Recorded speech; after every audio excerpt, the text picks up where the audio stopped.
जय शिवराय मित्रांनो. तुमचा पीक विमा मंजूर आहे का या प्रश्नाचं उत्तर आजच्या व्हिडिओच्या माध्यमातून घेण्याचा प्रयत्न करणार आहोत.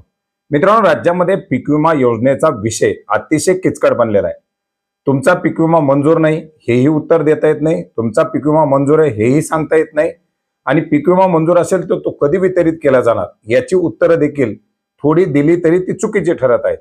आणि या पार्श्वभूमीवरती आपण एक अपडेट घेतलं होतं की आज बऱ्याच मोठ्या प्रमाणात शेतकऱ्यांना ज्यांचा पीक विमा मंजूर झालेला आहे त्यांना पीक विम्याचं वितरण व्हायला सुरू झालेलं आहे.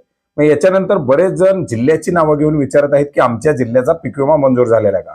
आता जिल्ह्याचा मंजूर झालेला आहे का त्याचा काही आपल्याला फायदा नाही, आपला वैयक्तिक मंजूर झालेला आहे का हे आपल्याला माहित असणं गरजेचं आहे. आणि या अनुषंगाने मी बऱ्याच जणांना विचारलं तुमचं कॅल्क्युलेशन झालंय का, तर ते म्हणतात माहित नाही. कॅल्क्युलेशन झालेलं आहे मग त्याच्या पुढे लॉट क्रिएटेड बाय असे दाखवतं का माहित नाही.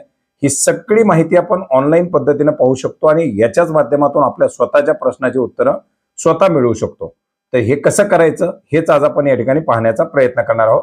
मित्रांनो, याच्यासाठी तुम्हाला काय करायचंय, PMFBYच्या पोर्टलवरती यायचंय.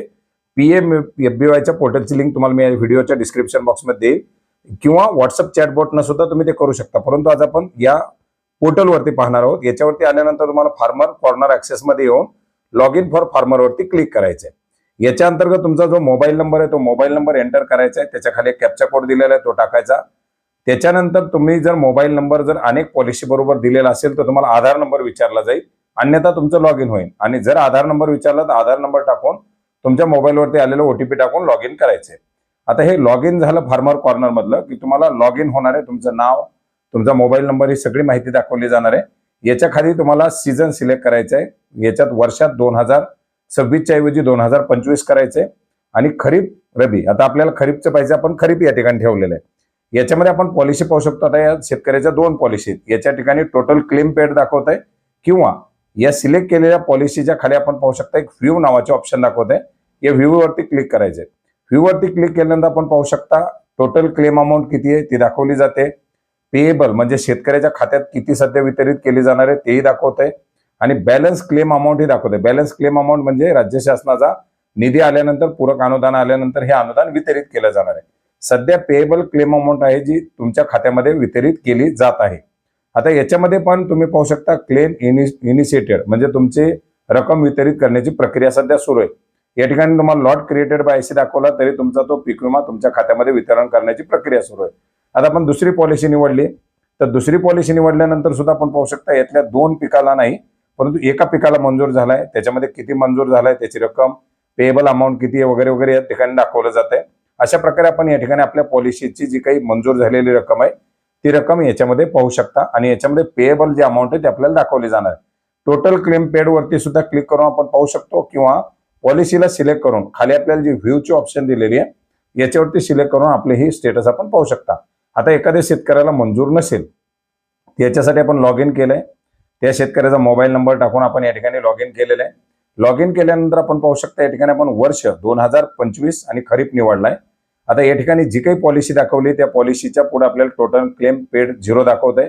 या ठिकाणी खाली जी ऑप्शन दाखवलेली आहे पॉलिसी स्टेटस अप्रूव्ड म्हणजे पॉलिसी तुमची मंजूर झालेली आहे, परंतु त्याच्या पुढे व्ह्यू पुढे तुम्हाला या ठिकाणी रक्कम दाखवणं गरजेचं आहे. त्या ठिकाणी आपण पाहू शकता नो क्लेम दाखवलं जात आहे. बऱ्याच जणांना या ठिकाणी कॅल्क्युलेशन अवेटेड दाखवेल. कॅल्क्युलेशन अवेटेड म्हणजे सध्या काही वादंग सुरू आहेत त्यात तुमचं कॅल्क्युलेशन होणं बाकी आहे. नो क्लेम म्हणजे सुद्धा अद्यापर्यंत त्याच्यावरती कुठल्याही प्रकारचा क्लेम आलेला नाही.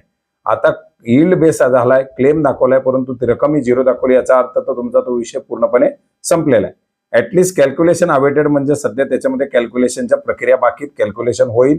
कॅल्क्युलेशन झाल्यानंतर रक्कम 0 येणार आहे का कॅल्क्युलेशन झाल्यानंतर रक्कम येणार आहे ती त्याच्यामध्ये दिसेल. आणि जर रक्कम दिसत असेल आणि त्याच्यामध्ये लॉट क्रिएटेड बाय एसी किंवा क्लेम इनिशिएटेड दाखवत असेल तर त्याची वितरणाची प्रक्रिया तुम्हाला केली जाणार आहे. पण ती रक्कम जेवढी तुम्हाला पेएबल रक्कम सध्या दाखवते तेवढीच दिली जाणार आहे. याच्यामध्ये बॅलन्स रक्कम जी असेल ती पुन्हा राज्य शासनाच्या पूरक अनुदानासाठी वेटिंगमध्ये राहणार आहे. तर आपला पीक विमा मंजूर आहे का, मंजूर असेल तर तो कोणत्या स्टेजमध्ये कोणत्या पिकासाठी झालाय, किती टक्के नुकसान दाखवलं जात आहे हे सगळं आपण ऑनलाईन पद्धतीनं पाहू शकतो. आणि माझ्या जिल्ह्याचा पीक विमा मंजूर झालेला आहे का या प्रश्नापेक्षा माझा स्वतःचा पीक विमा मंजूर आहे का या प्रश्नाचं उत्तर मिळू शकतो, जेणेकरून आपण खात्रीशीर राहू शकतो. आता बऱ्याच साऱ्या जिल्ह्यामध्ये जिल्ह्याचा पीक विमा मंजूर होईल की नाही माहित नाही, परंतु होऊ शकतं एखाद्या महसूल मंडळामध्ये पीक विमा मंजूर होऊ शकतो. त्या केसमध्ये तुम्हाला दिलासा मिळू शकतो. त्याच्यामुळे जिल्ह्याच्या भानगडीत पडू नका. आपल्या स्वतःच्या पॉलिसीनुसार काय आपल्या पीक विम्याची स्टेटस आहे हे चेक करण्याचा प्रयत्न करा. धन्यवाद.